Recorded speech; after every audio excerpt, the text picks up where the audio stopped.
Hello students, कैसे हैं आप लोग? आई होप आप लोगों की पढ़ाई बहुत अच्छी चल रही होगी। देखिए, आज का जो हमारा टॉपिक है वो है प्रारूपण, जिसे प्रारूप भी कहते हैं। प्रारूप को इंग्लिश में क्या कहते हैं?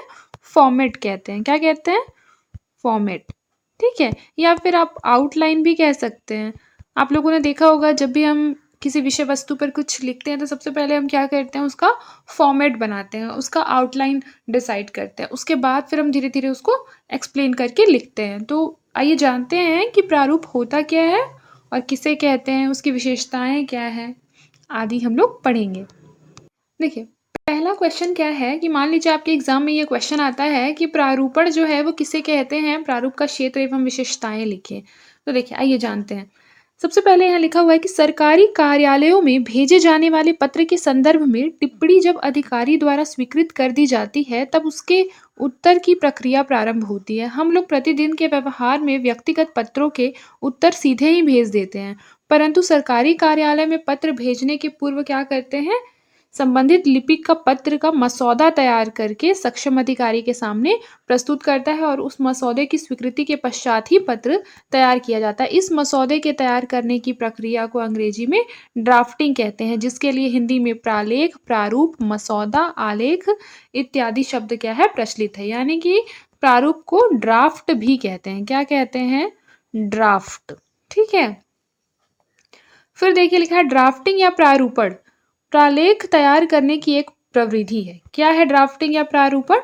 प्रालेख तैयार करने की प्रविधि है। इस प्रकार प्रारूपण को हम इस प्रकार से परिभाषित कर सकते हैं। लिखा है कि किसी टिप्पणी पर वरिष्ठ अधिकारी क्रियान्वयन हेतु जो आदेश देते हैं उनका प्रकृष्ट आलेखन ही प्रारूपण है। लिखा है विभिन्न कार्यालयों में विविध सूचना, ज्ञान एवं परिचय आदि से संबंधित आधिकारिक आदेश पर समुचित विवरणों से संयुक्त प्रारूप प्रालेख की विधि को प्रारूपण कहते हैं। फिर दूसरा है, परिभाषा में क्या दिया कि कार्यालयीय आवश्यकताओं की सूत्रात्मक सूचना एवं अपेक्षित उत्तर लेखन की निर्धारित पत्र तैयार करना क्या है? प्रारूपण है। देखिए, कभी भी हम कार्यालयीय पत्र लिखते हैं तो आवश्यकता अनुसार उसमें सूचना को क्या करते हैं? अपेक्षित सूचना को भी हम लोग वो करते हैं, निर्णय करते हैं कि उसमें क्या क्या लिखना है, क्या नहीं लिखना है, किस तरीके से उसमें एक एक करके सूचनाओं का क्रम रखना है इत्यादि। क्या करते हैं? हम लोग पहले ही माइंड में डिसाइड कर लेते हैं। यही क्या है? प्रारूपण है। ठीक है, फिर देखिए प्रारूप या प्रालेख का सीधा सीधा अर्थ है सरकारी कामकाज में प्रयुक्त पत्रों को पहले कच्चा रूप में तैयार करना। ये जो है इंपॉर्टेंट लाइन है, इसको आप लोग आंसर्स में जरूर लिखेंगे कि प्रारूप का सीधा सीधा क्या अर्थ है कि सरकारी कामकाज में जो पेपर प्रयुक्त होने वाला है, जो लेटर मतलब कि यूज होने वाला है, उस लेटर का क्या करने के लिए पहले तो कच्चा रूप तैयार करना, उसका फॉर्मेट तैयार करना। जैसे मैंने ऊपर बताया ना कि इसका मीन क्या होता है? फॉर्मेट होता है। इंग्लिश में थोड़ा इजी आपको समझ में आ रहा होगा। ठीक है, फिर देखिए प्रालेख लिपिक अनुभाग अधिकारी अथवा अन्य अधिकारियों के द्वारा विषय की गंभीरता के आधार पर विभिन्न स्तरों पर तैयार किया जाता है। यानी कि यहाँ पर आप लोगों को समझ लेना चाहिए कि जरूरतों के हिसाब से, हमारी आवश्यकताओं के हिसाब से विभिन्न स्तरों के लिए विभिन्न पत्र प्रस्तुत किए जाते हैं। अब हम लोगों का नेक्स्ट टॉपिक है प्रारूपण का क्षेत्र। आइए देखते हैं। देखिए, प्रारूपण का क्षेत्र। प्रारूपण की आवश्यकता वैसे तो सरकारी कार्यालयों में होती है, परंतु व्यावसायिक संस्थानों में भी इसका जो इम्पोर्टेंस है वो कम नहीं है। सरकार के प्रत्येक स्तर के कार्यालय में प्रशासनिक इकाइयां के मध्य पत्र व्यवहार निरंतर चलता रहता है, इसलिए प्रारूपण की आवश्यकता पड़ती रहती है। प्रारूपण की आवश्यकता इसलिए पड़ती है क्योंकि प्रारूपण प्रस्तुतकर्ता और विवरण रखने वाला कर्मचारी अपने अधिकारी के प्रति उत्तरदायी होता है, परंतु पत्र भेजने वाले के प्रति नहीं। जबकि संबंधित अधिकारी पत्र भेजने वाले एवं शासन की नीतियों के लिए सीधे उत्तरदायी होता है। पत्र सक्षम प्राधिकारी स्वयं नहीं लिखता, उसे उसके जो अधीनस्थ कर्मचारी होते हैं वो तैयार करते हैं, जबकि सक्षम जो कर्मचारी है उसके माध्यम से वह पत्र भेजा जाता है और उसी के ही हस्ताक्षर होते हैं। अतः पत्र में क्या लिखा है, इसकी जिम्मेदारी पत्र प्रेषक की है, लिपिक की नहीं। यही कारण है कि सरकारी कार्यालयों से जो पत्र भेजे जाते हैं उन्हें पत्र का लेखक पत्र प्रेषण के लिए सक्षम अधिकारी को पहले दिखा देना होता है और संशोधनों के पश्चात स्वीकृति पाने के बाद ही इसे पत्र के रूप में प्रदान किया जा सकता है। इसलिए प्रारूपण पत्र का कच्चे रूप होता है।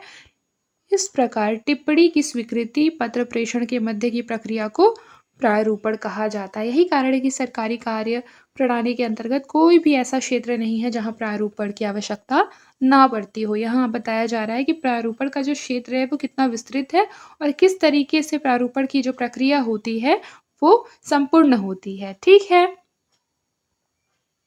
लिखा है कि बिना प्रारूप तैयार किए कोई भी पत्र अंतिम रूप प्राप्त नहीं कर सकता है। अब देखिए लिखा है प्रारूपण की विशेषताएं। प्रारूपण क्या है? एक कला है, अभ्यास पूर्वक ही इसे सीखा जा सकता है। प्रारूपण में एक और जहां शासन की नीतियों की दृढ़ता से प्रतिपादन किया जाता है, वहीं जिसे पत्र लिखा जाता है उसकी संतुष्टि का ध्यान भी रखा जाता है। अतः अच्छे प्रारूपण की कुछ विशेषताएं अवश्य जाननी चाहिए और तैयार करते समय निम्न तथ्यों की ओर क्या होना चाहिए? ध्यान देना चाहिए। सबसे पहले ध्यान दिया जाना चाहिए सत्यता पर, यानी कि प्रारूपण में सत्यता का विशेष रोल होता है। जैसे देखिए यहाँ लिखा प्रत्येक प्रारूपण में शुद्धता और वास्तविकता का होना आवश्यक है। ठीक है, यानी कि जो प्रारूपण है उसमें क्या नहीं होना चाहिए? त्रुटियां नहीं होनी चाहिए। क्या नहीं होनी चाहिए? तो त्रुटियां नहीं होनी चाहिए। ठीक है, और उसमें वास्तविकता होना आवश्यक है। फिर प्रारूप जो है वो तथ्याधारित होता है, उसमें कल्पना का प्रवेश नहीं होता। तथ्यों की सत्यता में छोटी सी भूल सरकार और संबंधित कर्मचारी को कठिनाई में डाल सकती है। फिर है दूसरा पूर्णतया। प्रारूपण में पूर्णता होनी चाहिए, उसमें सभी सूचनाएं, संदर्भ निर्देश, पत्र क्रमांक, तिथि आदि होनी चाहिए। वर्तमान में कार्यालय में टिप्पणी के समान प्रारूपण के भी छपे प्रपत्र आते हैं। सामान्यतया प्रारूपण उन्हीं के द्वारा तैयार करने चाहिए। ठीक है, फिर लिखा है कार्यालय में रखे जाने वाले प्रपत्र का प्रारूप इस प्रकार से होता है। ये देखते हैं, जैसे कि देखिए आपको ये फॉर्मेट दिखाई दे रहा होगा। ठीक है, यहाँ पर क्रमांक है, प्रेषक का नाम, फिर उसके पश्चात आलेख है, स्वीकृत्यर्थ, उसके पश्चात दिनांक इस साइड पे होगा, प्रपत्र, फिर विषय किस संदर्भ में है वो, और फिर महोदय, फिर प्रारूपण के लिए रिक्त स्थान। ठीक है, इस तरीके का एक फॉर्मेट होता है। फिर देखिए थर्ड है तथ्यात्मकता। प्रारूप स्पष्ट एवं संदेह रहित होना चाहिए, यानी कि आपको पता होना चाहिए कि आप किस वे में उसको लिख रहे हैं और आपकी जो आवश्यकता है उसको आप एक तरीके से भली भांति व्यक्त कर पाए हैं या फिर नहीं। अतः पूर्व टिप्पणियों एवं आदेशों अथवा तत्संबंधित प्रेषित पूर्व पत्रों का पूर्ण विवरण होना चाहिए, जिससे कि प्रारूपण के विषय में संबंधित वस्तु स्थिति स्पष्ट रहे। फिर है संक्षिप्तता। प्रारूपण में जो भी बात कही जाए वह बहुत ही संक्षेप हो। इसके लिए भाषा पर अधिकार एवं सार लेखन की प्रविधि में पारंगत होना आवश्यक है। अनावश्यक विस्तार से विषय उलझ जाता है और भ्रम की स्थिति बन जाती है। फिर है शिष्टता। शिष्टाचार पत्र की आवश्यक गुण है। सरकारी पत्रों के द्वारा कभी कभी मानसिक उत्पीड़न से संबंधित आदेश भी निर्गत होते हैं, अतः प्रत्येक स्थिति में यह ध्यान रखना चाहिए कि विषय चाहे जितना भी उलझन भरा एवं कष्ट देने वाला हो, बात को शिष्टता पूर्वक ही कहा जाए। ठीक है, विषय की दृढ़ता एवं भाषा की भद्रता प्रारूपण का सबसे बड़ा गुण है। आइए प्रारूपण के अंग देख लेते हैं। देखिए प्रारूपण के अंग में है प्रशासनिक पत्र प्रायः 3 प्रकार से लिखे जाते हैं। पहला, यदि पत्र प्राप्त करने वाला समान अथवा उच्च पद का है उसको लिखा जाता है। फिर है यदि पत्र प्राप्त करने वाला गैर सरकारी व्यक्ति है या फिर कोई संस्था है। फिर है महत्वपूर्ण विषयों पर प्रशासनिक पत्रों के निम्नलिखित मुख्य अंग है। पहला क्या है? कार्यालय अथवा विभाग का नाम, जिसमें आप देख सकते हैं कि पत्र के ऊपर आरंभ में बाईं ओर अथवा मध्य में भेजने वाले कार्यालय का नाम और पता क्या है लिखा जाता है। फिर उसके बाद लिखा जाता है पत्र संख्या। सभी प्रकार के प्रशासनिक पत्रों पर कार्यालय की फाइलों का नंबर अंकित होता है, जो या तो कार्यालय के नाम के ऊपर लिखा जाता है अथवा कार्यालय के नाम के नीचे मध्य में बाईं ओर लिखा जाता है। फिर प्रेषक। इन पत्रों में प्रेषित का नाम व पद शीर्षक से नीचे की ओर नीचे बाईं ओर लिखने की पद्धति है। प्रेषक का नाम कहाँ पे? शीर्षक से नीचे बाईं ओर लिखने की पद्धति है। फिर प्राप्यक। प्राप्यक का नाम कहाँ लिखते हैं? उक्त पते के नीचे कार्यालय विशेष के पदाधिकारी जिसकी ओर से पत्र प्रेषित किया जाता है का पद कार्यालय का नाम लिखा जाता है। यह भी स्मरणीय है कि यदि पत्र गोपनीय है तो प्रेषित व्यक्ति का नाम भी पद के साथ साथ लिख देना आवश्यक है। जैसे कि देखिए, जैसे लिखा है ना, श्री जगदीश शर्मा, निर्देशक सिंचाई विभाग उत्तर प्रदेश लखनऊ। फिर स्थान एवं दिनांक देख लीजिए। जैसे देखिए प्रेषित व्यक्ति का नाम भी पद के साथ साथ, यहाँ पर उसका पद लिखा हुआ है और नाम भी लिखा हुआ है, ठीक है।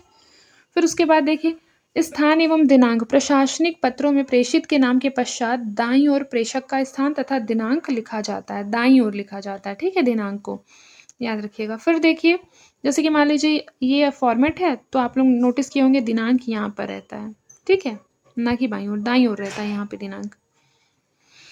फिर विषय और संदर्भ देख लेते हैं। विषय और संदर्भ, सुविधा की दृष्टि से पत्र के आरंभ में संबोधन के पूर्व विषय का निर्देश कर दिया जाता है, जिससे विषय को समझने में कठिनाई नहीं होती। पत्र का उत्तर भेजने वाला भी इसी का संकेत करते हुए पत्र लिखेगा। फिर देखिए विषय, विषय है कर्मचारियों के लिए अग्रिम धन या विविध भुगतान से संबंधित संबोधन। प्रशासनिक पत्रों के संबोधन में जैसे कि महोदय, महानुभाव इत्यादि शब्द संबोधन करके लिखा जाता है ना, बिल्कुल उस तरीके से। मुख्य भाग में क्या है, तो मुख्य भाग में व्यावसायिक पत्रों के समान इन पत्रों के विषय के 3 भाग कर दिए जाते हैं। एक है यदि प्रेषक किसी का ध्यान आकर्षित करना चाहता है, दूसरा यदि उसे कुछ सूचना देने का आदेश मिला हो, तीसरा यदि पत्र किसी पत्र के उत्तर में लिखा जा रहा हो, ठीक है। जैसे कि देखिए मैं आपका ध्यान इस बात की ओर आकर्षित करना चाहता हूँ या चाहती हूँ कि कुछ पत्र ऐसे शुरू होते हैं, फिर है मुझे आदेश हुआ है कि, अगर आपको आदेश मिला है कि हाँ आपको पत्र लिखना है, सूचना देना है किसी को, तब लिखना है कि मुझे आदेश प्राप्त हुआ है कि आपको इस बात की संज्ञान में इस बात को लाना है, ऐसा ऐसा करके आप लिख सकते हैं। फिर थर्ड वाला कि आपके पत्र संदर्भ संख्या इतना इतना दिनांक इतना के उत्तर में मैं ये पत्र आपको लिख रहा हूँ, इस तरीके से, ठीक है। फिर देखिए स्वनिर्देश, इन पत्रों का परिसमापन पत्र के अंत में दाईं ओर लिखा जाता है। इसमें भवदीय या भवदिया लिखने की परंपरा है। प्रशासनिक पत्र यदि एक ही कार्यालय के विभिन्न विभागों में भेजा जाता है तो उसमें भवदीय आदि लिखने की आवश्यकता नहीं होती है। फिर है हस्ताक्षर, स्वनिर्देश के पश्चात अन्य पत्रों के समान प्रशासनिक पत्रों में भी क्या होते हैं, हस्ताक्षर किए जाते हैं। फिर है संलग्नक, व्यावसायिक पत्रों के समान ही इन पत्रों में भी आवश्यक प्रपत्रों का संलग्नक संख्या जो होता है वो निर्देश करके दिया जाता है। फिर पृष्ठांकन, पृष्ठांकन भी आप लोगों के सिलेबस में है, एक बार देख लीजिएगा, ठीक है।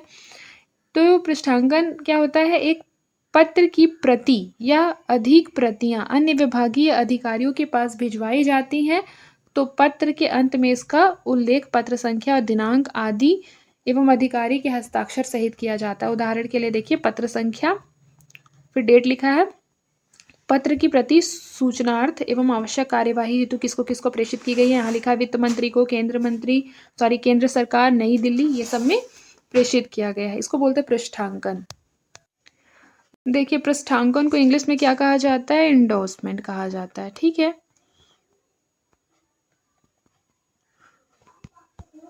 ये भी आप नोट डाउन कर लेंगे, ठीक है, इसको इंग्लिश में क्या कहा जाता है। देखिए अभी तक हमारा प्रारूप ही चल रहा है, ठीक है, ये वाले क्लास में हम लोग प्रारूप को ही डिटेल से पढ़ रहे हैं। देखिए लिखा है प्रारूप के मूल तत्व, किसी भी प्रारूपण की भाषा क्या होनी चाहिए, सरल, स्पष्ट, विनीत, संयत एवं भद्र लिखी जानी चाहिए। लिखा है कि आपत्तिजनक भाषा के प्रयोग से आवेदन पत्र का विचार करना संभव नहीं होता, अतः इस बात का ध्यान रखना चाहिए कि भाषा अधिकारियों के असंतोष का कारण न बन जाए।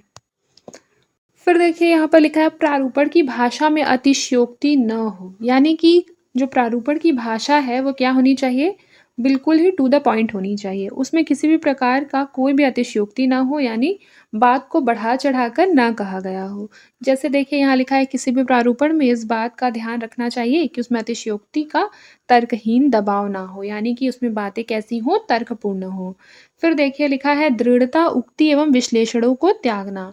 जैसे देखिए इसमें लिखा है कि यथाशक्ति दृढ़ोक्ति एवं आडंबर पूर्ण विशेषणों का परित्याग करना चाहिए, यानी कि उसमें कुछ भी इस तरीके का ऐसा नहीं लिखा होना चाहिए कि देख के लगे कि आप उसमें कोई भी आडंबर युक्त शब्दों का प्रयोग कर रहे हैं। जैसे फॉर एग्जाम्पल लिखा है कि यह अत्यंत वांछनीय विचार है कि पशुधन की परिगणना की जाए, के स्थान पर इन विचारों से यह वांछनीय प्रतीत होता है कि पशुधन की परिगणना की जाए, प्रयुक्त करना ही अधिक उपयोगी रहेगा, ठीक है। फिर देखिए लिखा है थर्ड वाला कि पुनरुक्ति, अतिरेक एवं वक्रोक्ति का विवेचन। प्रारूपण में पुनरुक्तियों, अतिशयोक्ति, वक्रोक्तियों एवं अनुक्तियों का विवेचन किया जाना चाहिए। इन्हें किसी भी दृष्टि में प्रारूपण के अंतर्गत नहीं प्रयुक्त करना चाहिए। फिर है अपभ्रंश शब्दों का वर्णन। प्रारूपण की भाषा में अपभ्रंश शब्दों का प्रयोग नहीं होना चाहिए, बल्कि शुद्ध एवं बोधगम्य भाषा का प्रयोग होना चाहिए। फिर देखिए लिखा है मिथ्या बोध, अविवक्षा एवं अनियत्व। प्रारूपण की परिभाषा ऐसी होनी चाहिए जिसमें किसी भी प्रकार का मिथ्या बोध न हो, भाषा के अविवक्षा एवं अनियत्व का दोष नहीं आना चाहिए। इनसे प्रालेख के वास्तविक भाव स्पष्ट नहीं हो पाते। फिर है समास शैली न हो। प्रारूपण की भाषा में विभक्तियों का लोप नहीं होना चाहिए और न ही बहुत अधिक समास शैली का प्रयोग किया जाए। प्रारूपण में अलंकारों, असंगत शब्दों एवं लंबे लंबे वाक्यों का प्रयोग भी कभी नहीं होना चाहिए। विचारों की स्पष्टता के लिए भाषा की स्वच्छता क्या है, आवश्यक होती है। देखिए प्रारूपण की संरचना। सर्वप्रथम उस विषय का प्रकार एवं आशय समझ लेना आवश्यक है जिसके संबंध में प्रारूपण तैयार करना है। प्रारूपण के आरंभ में वाद विषय को संक्षेप में देना प्रारूपण तैयार करने वाले तथा पढ़ने वाले दोनों के लिए क्या होती है, सुविधाजनक होती है। देखिए लिखा है यदि वाद विषय का प्रारंभ सुनिश्चित कर लिया जाए तो प्रारूपण तैयार करने में बहुत सहायता मिलती है। जैसे देखिए संदर्भों का निर्देश, ठीक है। प्रारूपण में पूर्व पत्र व्यवहार का निर्देश आवश्यक होता है जिससे संक्षिप्त रूप में विषय का उल्लेख किया जाता है। ऐसा करने से प्रारूपक के पाठक को क्या होती है, सुविधा होती है, ठीक है। जैसे देखिए प्रारूप के प्रारंभ में पत्र संख्या, पृष्ठांकन या ज्ञापन का निर्देश, प्रारूप में केवल क्रमांक, दिनांक इत्यादि देना अनुपयुक्त है क्योंकि इससे निर्देश की वस्तु स्थिति ज्ञात ही नहीं हो पाती। फिर देखिए प्रकरण से संबंधित वक्तव्य, यानी कि इसके अंतर्गत व्यक्त विचारधारा के समर्थन में तर्क दिए जाते हैं। यदि पूर्व पत्र परिच्छेदों में विभाजित हो और प्रत्येक परिच्छेद में अलग अलग तथ्य का तर्क हो तो उत्तर में परिच्छेद की संख्या देकर तर्क संगत वक्तव्य दिया जाना चाहिए। फिर है निष्कर्षणात्मक परिच्छेद, यानी प्रारूपण का जो अंतिम परिच्छेद है वो कैसा होना चाहिए, निष्कर्षात्मक होना चाहिए। क्यों? क्योंकि जिसमें किसी भी कार्य के लिए आदेश या संस्तुति की जा सके। फिर है वैभागिक शीर्षक, यानी विशेष लंबे प्रलेखों को विशिष्ट विभागीय शीर्षकों में विभाजित कर देना उचित होता है। प्रारूपों के अंत तथ्य को संस्तुति के रूप में संक्षिप्त करने के बाद प्रस्तुत कर लेना चाहिए जिससे विचार करते समय ध्यान बना रहे। फिर है परिच्छेदों को संख्याबद्ध करना, यानी कि प्रथम परिच्छेद को छोड़कर शेष को संख्याबद्ध करना अधिक उपयुक्त होता है। जैसे देखिए अंग्रेजी ABC के स्थान पर क ख ग लिखना चाहिए। इसी प्रकार रोमन वाली जो पद्धति है उसके स्थान पर 1 2 3 लिखना अधिक उपयुक्त होगा। देखिए यहाँ पर प्रारूपण के प्रकार लिखा है, तो सबसे पहले देखिए कि किस किस तरीके के सरकारी कार्यालयों में पत्र होते हैं। तो सरकारी पत्र, अर्ध सरकारी पत्र, परिपत्र, ज्ञापन, अनुस्मारक, पृष्ठांकन, अधिसूचना, प्रस्ताव या संकल्प, घोषणा, प्रेम विज्ञप्ति या प्रेस नोट, फिर अध्यादेश, कार्यालय आदेश, निविदा, भूल सुधार, तार, रेडियोग्राम, द्रुत पत्र और विज्ञापन। और ये सारे ही आप लोगों के सिलेबस में है, तो ये हम नेक्स्ट क्लास में देखेंगे। आज की क्लास में बस इतना ही, मिलते हैं नेक्स्ट क्लास में। तब तक के लिए अपना ख्याल रखें और मन लगाकर पढ़ाई करते रहें।